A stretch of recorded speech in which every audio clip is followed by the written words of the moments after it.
हमारे चैनल में खुशामदीद। दोस्तों, अगर अभी तक आपने हमारे चैनल को सब्सक्राइब नहीं किया तो प्लीज़ सब्सक्राइब करें। सब्सक्राइब करने के बाद हमारी लेटेस्ट वीडियो सबसे पहले देखने के लिए बेल के आइकॉन पर। अस्सलाम वालेकुम दोस्तों, तो कैसे आप सब? उम्मीद करता हूँ कि आप सब खैरियत से होंगे। तो दोस्तों, आज की मैं अपनी इस वीडियो में आपको बताऊँगा कि कैसे आप अपने मोबाइल की स्पीड को तेज़ कर सकते हैं। तो मेन प्रॉब्लम ये है कि दोस्तों, हम जब कोई भी एप्लीकेशन इंस्टॉल करते हैं तो कुछ ही दिनों बाद हम जब उसको अनइंस्टॉल डिलीट कर देते हैं तो उसका कोई डेटा दोस्तों हमारे सिस्टम में रह जाता है। तो इस तरह फोल्डर इकट्ठे होते होते बहुत ज़्यादा हो जाता है, जिससे हमारे मोबाइल की स्पीड बहुत मुतासर होती है।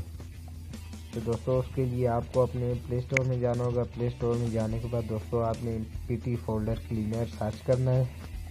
तो दोस्तों, आप इसका आइकॉन देख लें। आपने इस आइकॉन में जो आए उसको इंस्टॉल करना है। तो इंस्टॉल करने के बाद दोस्तों जस्ट आपने इसको ओपन करना है। तो इसका इंटरफेस दोस्तों देख लें, डिलीट PT फोल्डर।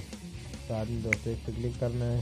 तो स्कैनिंग स्टोरेज शुरू हो गया दोस्तों, ये देखें।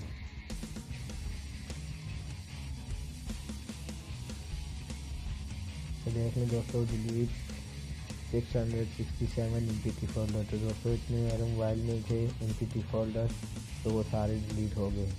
बस इतना सा क्लिक है दोस्तों, आपकी मोबाइल की स्पीड तेज़ हो जाएगी। तो उम्मीद करता हूँ कि दोस्तों आपको ये मेरी वीडियो पसंद आई होगी। अगर आपको ये मेरी वीडियो पसंद आए तो प्लीज़ आप मेरी वीडियो को लाइक करें, और अगर आप हमारे चैनल पर न्यू हैं तो दोस्तों प्लीज़ आप हमारे चैनल को सब्सक्राइब करें।